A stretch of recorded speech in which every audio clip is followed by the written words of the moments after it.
After all, moon is a satellite for this planet and helplessly strung to this planet and making its rounds. So what is the significance? Why these full moons and no moons are held significant?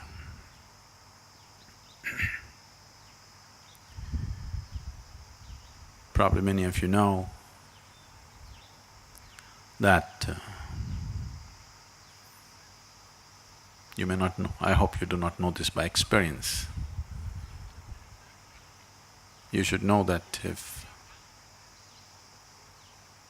someone is mentally disturbed on a full moon day, on a new moon day, they get little more disturbed than usual.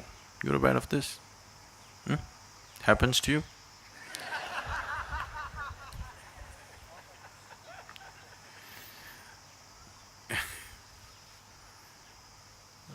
Say yourself, you just bear with me, don't worry about the camera. So, it doesn't happen to you, but it does happen to somebody. So it is not that moon instigates madness, it is just that when the moon takes certain positions, it heightens whatever you are. If you are loving, you become more loving. If you are joyful, you become more joyful. If you are blissful, you become much more blissful. If you're a little insane, you become much more insane. If you're meditative, you become far more meditative. It just enhances everything that you are. So we considered these days important so that you consciously create the right kind of quality in you so that it gets enhanced. Today is Paurnami, in the morning you get up and you be in a certain way, you create a certain quality in you so that by evening that quality is enhanced. So whatever the qualities that you are, so that you start engineering it more consciously than being a victim of unconscious eruptions within yourself. So the moon does not make you mad or meditative, it just enhances whatever you are. You know, even the ocean goes mad. If you are a swimmer on the beach, it's madness for you. But if you are a skipper of a large vessel, it is a boon for you. But something is happening. The very ocean is trying to rise. When the very ocean is trying to rise, the situation may be conducive for you also to rise, probably, if you are willing to make use of it. And moon's influence on human life is far more than that. To do anything with yourself, to be aware where the moon is could be useful because it creates different types of qualities and energies in the system. If one is aware, he could make use of it.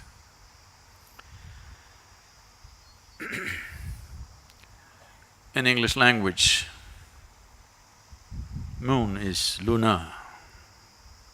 If you take a step further, you become a lunatic.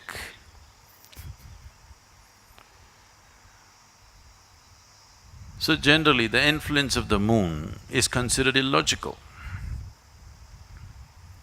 Anything illogical, generally in the West got labeled as madness or insanity. But here, we always saw the limitations of logic. Logic is very useful to conduct the material aspect of your life. If you want to do your business, you want to build a house, you want to do all the things in the world, you have to be logical, there is no other way to conduct it. This is the problem with us. To conduct the outside, we call the divine. To conduct the inward, we try to go at it logically. Both won't work for us. So, when it comes to subjective dimensions of life, if you are not willing to step beyond the limitations of your logic, then nothing ever will happen. If I ask you to close your eyes and do something very simple, you sit here and calculate, okay, if I do this, what will I get, what will happen, this. Nothing will ever happen to you. If anything beautiful has to touch you in your life, if meditation has to touch you, if love has to touch you, if bliss has to touch you, you must be illogical. Everything is logically correct, but you have a long face, because everything is correct with you. You're correct, but life doesn't work like that. If you wake up in the morning, tomorrow morning when you wake up, lying down in your bed, think 100% logically. Do not think of all those beautiful moments in your life. Do not go back to any experience which matters to you. Do not think of the birds in the sky, the sunrise, the flowers in your garden, your child's face or a loving moment in your life. Don't look at any of that. Just think logically. Now you actually have to get out of bed. That's not a small feat. Is it a small feat? It's not a small feat. And then you have to go to the toilet. Then you have to eat, work, eat, work, eat, go to sleep. Again tomorrow morning, same thing. Cut out the experiential aspect. Think of your life 100% logically and see, you have to do the same damn things for the next 30, 40, 50 years. And if you do yoga, it gets elongated. It gets stretched further, you know. The same nonsense every day, every day, every day. Just think logically, is it worth it? Is it worthwhile? Is it worthwhile? No. Moments of extreme logic are moments of suicide. And all of you have been committing suicide like this, but you don't do anything these days in one shot. You do everything in installments. You're committing suicide also in installments. I want you to just look back. If you're unable to look back, when you go home today, I want you to rummage into your old pictures and see when you were 5, 6 years of age, how your face was. It was like this. Now, it's getting longer and longer. So, if you have to step out of your logic, unless you do it in a certain way, it sounds senseless. Because right now, your idea of sense is only logical, isn't it? But please see, the most beautiful moments in your life have happened to you only when you kept your logic aside a little bit. Yes?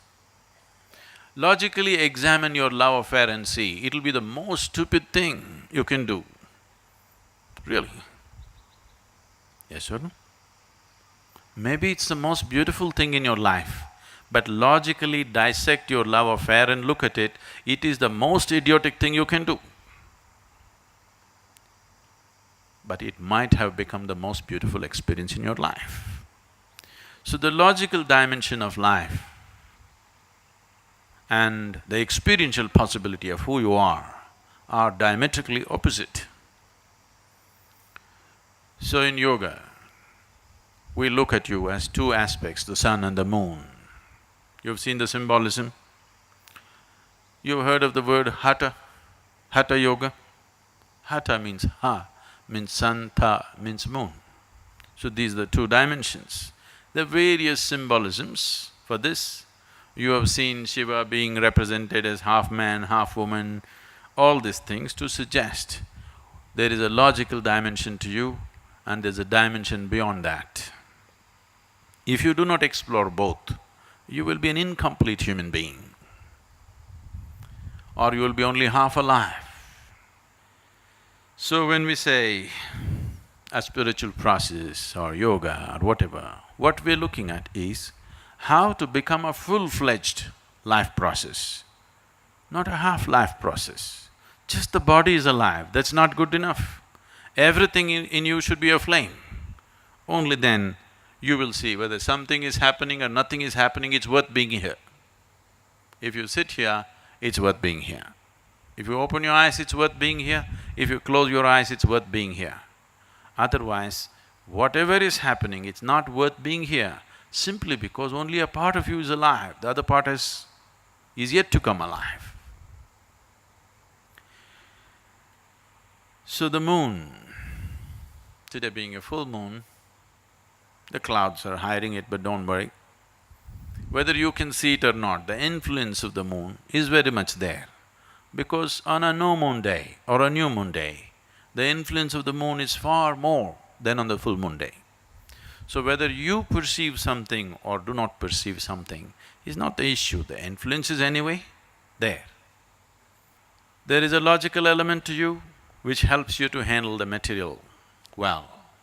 There's a dimension beyond logic, without it the subjective dimensions can never be accessed.